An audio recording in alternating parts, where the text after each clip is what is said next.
দীর্ঘ লড়াইয়ের পরে বিজেপি সরকার বাংলায়। হ্যাঁ, লড়াইটা তো তুমিই করেছিলে টিএমসির হয়ে। শুধু এটা নয় বন্ধু, যেদিন রেজাল্ট তার আগের দিন রাত্রি 1টা পর্যন্ত বিজেপি কর্মীদের সাথে আমরা মিটিং করেছি, আমি ভরসা দিয়েছি। হ্যাঁ, রেজাল্টের আগের রাতে দাদা ভাইয়ের ভরসাতেই তো বিজেপি জিতেছে। সালা টিএমসির হয়ে প্রচার করলো আর বিজেপি জিততেই পাল্টি খেয়ে গেল। কপাল খারাপ থাকলে মানে সবকিছু খারাপ হয়। আবার আরেকজন সারা বছর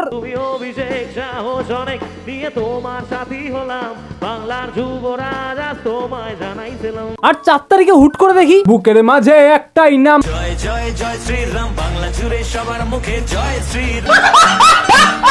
দাদা ভাই এমন করে তো গিরগিটিও নিজের রং পাল্টায় না, আর রং পাল্টালেও ঢং করে না। আপনি কি প্রভু শ্রী রামের ভক্ত? তাহলে এই গান শুধু আপনারই জন্য। ওপর থেকে ভগবান এদের যে লেভেলে সহ্য করছে না ভাই, কোন দিন হুট করে দেখবে ব্রহ্মাস্ত্র ছেড়ে দিয়েছে।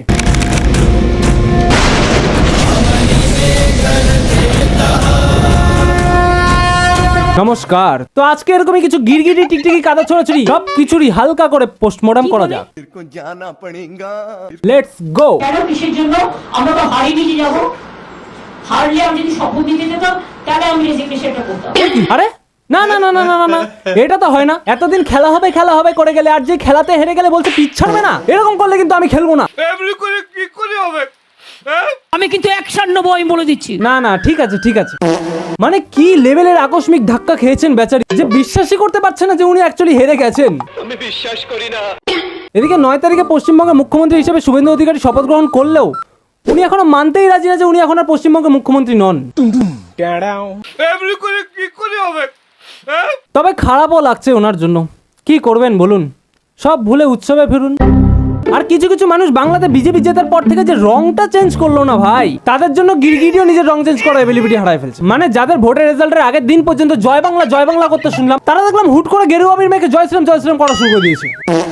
নমস্কার বন্ধুগণ, সরকারের সাথে সাথে এই চ্যানেলের নাম আর ব্যানারও চেঞ্জ হয়ে গেছে কিন্তু। কালকে ব্যস্ত ছিলাম এলাকায় শান্তি শৃঙ্খলা যাতে বজায় থাকে। কেন তুমি এলাকার এমএলএ, ফাটাকেষ্ট, মুখ্যমন্ত্রী, প্রধানমন্ত্রী, গুন্ডা, মস্তান কোনটা যে সব কিছুর দায়িত্ব তুমি একা হাতেই নিয়ে নাও? मैं गाली नहीं दे सकता। না ভাই, একে আগেও দেখেছি। নর্থ বেঙ্গলে কোনো প্রোগ্রাম হলে বা সাউথ বেঙ্গল থেকে কোনো সেলিব্রিটি নর্থ বেঙ্গলে আসলে এই এমন ভাব দেখায় যেন গোটা নর্থ বেঙ্গলটা এর। কপাল খারাপ থাকলে মানে সবকিছু খারাপ হয়। তাই বলে আমাকে ভেবেছিল আমি নাকি টিএমসিতে এবার দাঁড়াবো, টিএমসির হয়ে প্রচার করবো। আমি কোনোদিন করিনি। না ও প্রচার করেনি। পাবলিককে জিজ্ঞেস করবো এবার বিধানসভায় কাকে ভোট দেবে। দিদিকে ভোট দেবো। ভোট কাকে দেবেন? তৃণমূলকেই দেবো। এবার ভোট কাকে দেবেন? দিদিকে দেব। সবাই দিদি। বিজেপি সাপোর্টার কেউ নেই? আপনি এবার বিধানসভায় কাকে ভোট দেবেন? মমতাকে। কাকে ভোট দেবেন? তৃণমূল। ভোট কাকে দেবা? টিএমসিকে। দাদা ভোট দেবে এবার কাকে দেবে? মমতাকে। আরে সবাই মমতারই জান। আরে না এটা এআই রিয়েল থরি নাকি আমাকে চুটি চেটাও বলে। চটি চাটা কে এরকম গুজব ডটায়? ও পা টিপেছে, ও পা টেপা। কাটতাম তাহলে ক্ষমতার পাওয়ার দেখাতাম, কোনোদিন দেখাই না দাদা ভাই খুবই সৎ, কখনো কাউকে নিজের ক্ষমতার পাওয়ার দেখে। একজনকে রোস্ট করাতে ওই জাস্ট থানা পুলিশের ধমকি দেখিয়েছিল। প্রশাসনের সঙ্গে কতটা ঘনিষ্ঠ সম্পর্ক সেটা তুমি আমাকে রেগুলার হয়তো দেখো না বলে জানো না। দাদা ভাই এতই সৎ যে কোনো মেয়েকে রাত 2-3টের সময় বাথরুমে এটাকে কল করার জন্য। বাথরুমে এসে 2 মিনিট বলো, মানে বাথরুমে গিয়ে কেন আমি কথা বলতে যাব? কি এমন কাজের কথা যেটার জন্য বাথরুমে গিয়ে বলতে হবে? কারণ কোনো ইম্পর্টেন্ট কথা বলবে, নেশা হয়ে গেছে, নেশা না হলে বলতে পারবে না। যে নেশা হয়েছে এখন বলতে পারবো, মানে এমন কি কথা যে নেশাতে বলতে হবে যেখানে কাজের কথা? দাদা ভাই খুবই সৎ। এবার বড় অত্যাচারিত শুনবে। ধামাল আড্ডা খুলেছিলাম, 10 লক্ষ টাকা ফাইন ধরেছিল, 1,30,000 টাকা আমি দিয়েছি। এছাড়াও পরবর্তীতে তাদের সাথে একটা সম্পর্ক হয়েছে, তারা আমাদেরকে হেল্প করেছে। গ্রামবাসী যখন বিপদে পড়েছে ফোন করেছি, হেল্প। একবার বলছো অত্যাচার করেছে, একবার বলছো হেল্প করেছে। না কি বলতে যাচ্ছ তুমি? একটু খুলে বলবে প্লিজ। এটা নয় বন্ধু, যেদিন রেজাল্ট তার আগের দিন রাত্রি 1টা পর্যন্ত বিজেপি কর্মীদের সাথে আমরা মিটিং করেছি, আমি ভরসা দিয়েছি ওরা যতই মানুষের সাথে মেশাগেশা করুক, এই বঙ্গমেটা উজ্জ্বলের বাপ ফ্যামিলি রক্তে মাংসে বিজেপি। ন্যায়েন রাজ্যম লবণেন ভোজ্যম। দিল্লিতে চিকিৎসা করেছি, সম্পূর্ণ হেল্প করেছেন নিশীথ প্রামাণিক দাদা। এটা নিয়ে আমি ভিডিও আপলোড করেছিলাম, আমাকে ডিলিট করতে হয়েছিল, আমার উপর প্রেশার এসেছিল ভাই। কিন্তু সেই ভিডিওটা ইউটিউব শর্টস থেকে আমি কোনোদিন হাঁটাইনি, সেটা আছে, একটু দেখো ওপিডি সেকশন। হ্যাঁ মানে যাদের জন্য ফেসবুক থেকে ভিডিও ডিলিট করতে হয়েছে তাদের ফোনে ইউটিউবই ছিল না, তার কারণে ইউটিউব থেকে আর ভিডিও ডিলিট করতে হয়নি। না পাল্টি খাচ্ছ, মিথ্যা কথা বলছো, কোনো ব্যাপার না। অন্তত ভালো করে প্রিপেয়ার করে তো ভিডিওটা করতে পারতে। সব থেকে মজার বিষয় কি বলতো, এই ভিডিওটা এর পেজেই নেই, ডিলিট করে দিয়েছে মানুষের গালি খাওয়ার ভয়ে। মানুষ পাল্টিবাজ হয়, তবে পরোটা আলাগুলো বেশি পাল্টিবাজ হয় ভাই।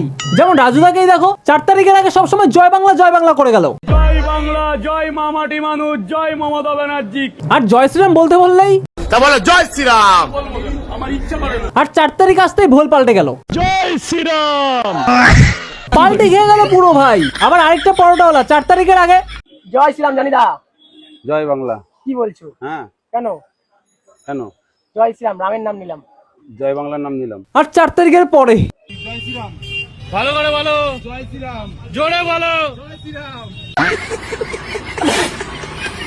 मतलब वो अलग ही लेवल का बंदा था। আর কিছু কিছু মানুষ বিজেপি জিতেছে বলে মাটিতে শুয়ে নাগিন গান শুরু করে দিয়েছে।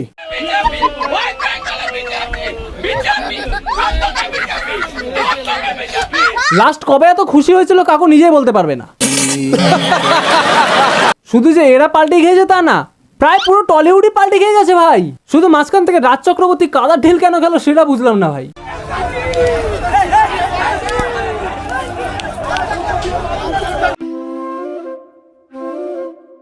কাদার ঢিল খেয়ে এখন যদি একটু সিনেমাতে মন দেয়। সরকেলদা, গত 3 বছর ধরে দিল্লির জল বাংলা অব্দি পৌঁছায়নি।